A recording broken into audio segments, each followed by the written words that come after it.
Assalamualaikum warahmatullahi wabarakatuh. Halo teman-teman semuanya dan ibu bapak dosen yang saya hormati.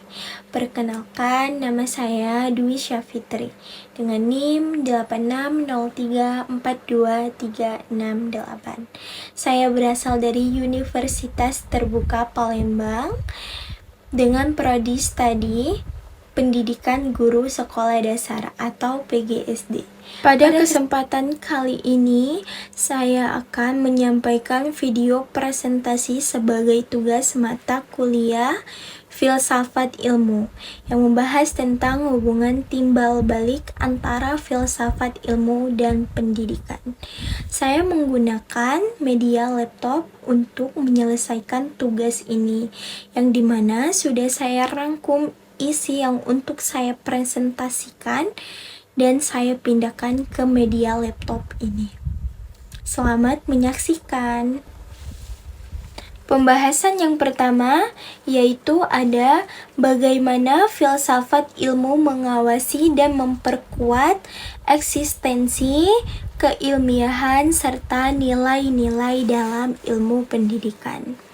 Sebelumnya, filsafat ilmu berperan sebagai dasar berpikir dalam pendidikan. Filsafat ilmu membantu kita menentukan apakah suatu ilmu pendidikan benar-benar ilmiah, logis, dan dapat kita pertanggungjawabkan. Selanjutnya, melalui filsafat ilmu, pendidikan memiliki landasan yang jelas tentang mengenai apa yang kita pelajari, bagaimana cara memperoleh pengetahuan, serta untuk apa ilmu ini digunakan, dan untuk apa kita menggunakan ilmu ini.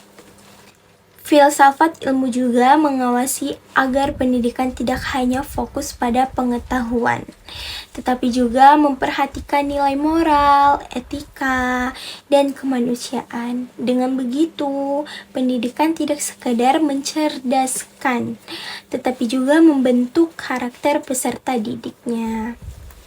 Lanjut pembahasan yang kedua, yaitu di sini mempertanyakan bagaimana pendidikan yang bermakna dan bernilai turut memperkuat perkembangan filsafat ilmu. Kita bahas, pendidikan yang baik akan melahirkan manusia yang kritis, kreatif, dan terbuka terhadap perkembangan ilmu pengetahuan. Dari proses pendidikan, inilah muncul berbagai pemikiran baru yang memperkaya filsafat ilmu. Ketika peserta didik dan pendidik aktif untuk berdiskusi, meneliti, dan memecahkan suatu masalah, maka akan muncul pertanyaan-pertanyaan yang baru tentang ilmu pengetahuan, metode pembelajaran, serta nilai-nilai kehidupan. Hal tersebut membantu filsafat ilmu terus berkembang mengikuti perubahan zamannya. Jadi, pendidikan bukan hanya penerima ilmu, tetapi juga menjadi tempat berkembangnya pemikiran filsafat ilmu. Pembahasan yang ketiga yaitu mengapa filsafat disebut sebagai pisau analisis dalam membedah persoalan pendidikan. Kenapa ya? Ini saya rangkum mengapa filsafat ilmu itu disebut dengan pisau analisis.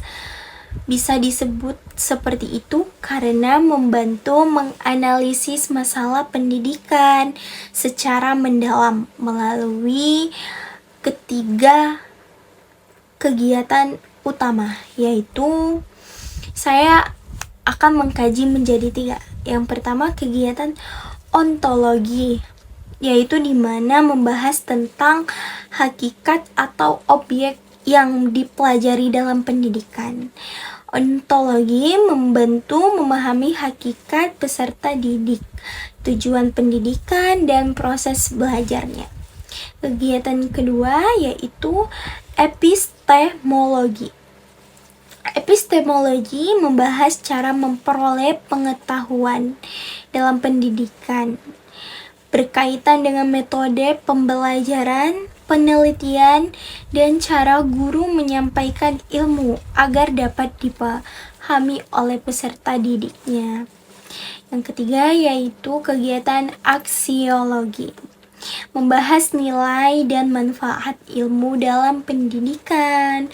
Aksiologi juga menekankan bahwa ilmu harus digunakan untuk kebaikan, serta membentuk karakter dan meningkatkan kualitas hidup manusia. Bagus ya? Kita dengan 3 ini, kajian atau kegiatan ini, filsafat ilmu membantu mencari solusi yang tepat terhadap berbagai masalah pendidikan. Yang saya rangkum itu ada 3. Menurut saya kenapa filsafat ilmu disebut pisau analisis, mungkin karena 3 kegiatan itu. Lanjut ke pembahasan yang terakhir, yaitu contoh konkret penerapan filsafat ilmu dalam praktik pendidikan. Contoh penerapan filsafat ilmu dalam pendidikan dapat kita lihat pada, yaitu yang pertama dalam kurikulum. Kurikulum Merdeka menekankan pembelajaran yang berpusat pada peserta didik. Hal ini menunjukkan penerapan filsafat pendidikan yang menghargai potensi dan perkembangan setiap anak didiknya. Yang kedua, dalam proses pembelajaran, guru tidak hanya menghafalkan materi kepada siswanya, tetapi mengajak siswa berpikir kritis, kreatif, berdiskusi, dan memecahkan masalah secara bersama.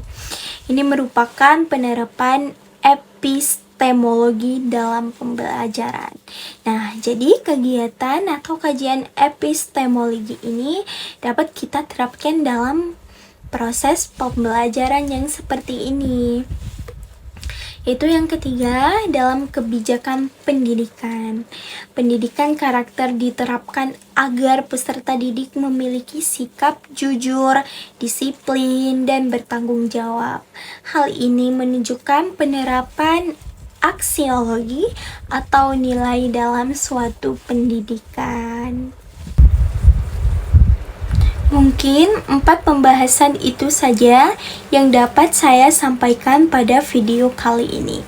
Untuk penutup, dapat disimpulkan yang saya sampaikan tadi bahwa filsafat ilmu dan pendidikan memiliki hubungan yang saling berkaitan dan juga saling memperkuat satu sama lain.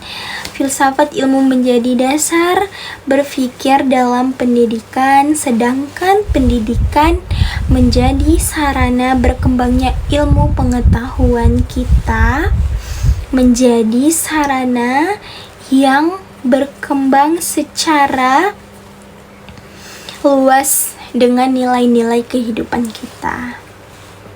Oleh karena itu, keduanya sangat penting untuk menciptakan pendidikan yang berkualitas dan juga bermakna untuk kita semua dan peserta didik tentunya.